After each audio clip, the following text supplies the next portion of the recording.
Ny mety toetry ny andro eny an-dranomasina ny talata 1 martsa 2024 amin'ny enora maraina hatramin'ny alarobia voalohany volana aprily 2024 amin'ny enora maraina. Tsy misy ny fampitandremana amin'ny avy ny alin-drano na izany aza dia entanina hatrany isika mpampiasa ranomasina mba ho malina hatrany. Ho an'ny morontsiraka atsinana ny tanjona bobaomby hatrany amin'ny tanjona angotsy, andrahoana mitsitokotoko ho avy atsimona atsimotsinana ny rivotra ka ho folo hatramin'ny 20 kilometatra isan'ora, adiny mpanonja ranomasina avy onja adinina ny 1 metatra. Tanjona angotsy hatrany manoro, andrahoana mitsitokotoko ho avy atsimotsinana ny rivotra amin'ny ankapobeny ka ho 10 kilometatra isan'ora, adiny mpanonja ranomasina avy onja adinina ny 1 metatra.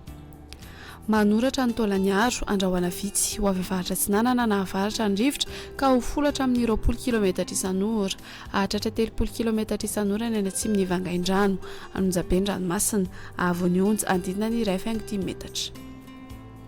Taolaniaro hatrany amin'ny tanjona vohimena, andrahoana vitsy ho avy atsinanana na avaratra atsinanana ny rivotra ka ho folo hatramin'ny 20 kilometatra isan'ora, anonjaben'ny ranomasina avy onja 1,10 hatramin'ny 2 metatra.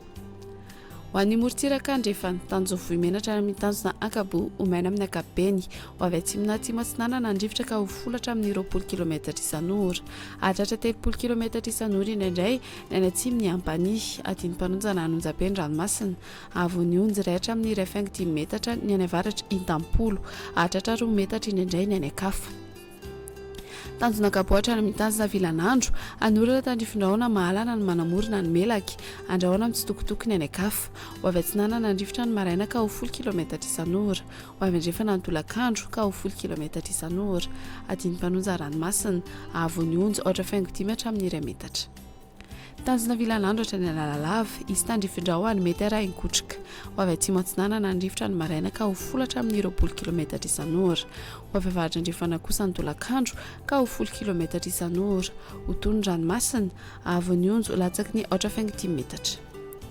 Analalava hatrany amin'ny tanjona bobaomby, anorana tandrifindrahona ny ala sy ny voamaraina, iovaova mitsoka ny rivotra ka ho 10 kilometatra isan'ora, ho toy ny ranomasina avy onja ho latsaky ny 10 metatra.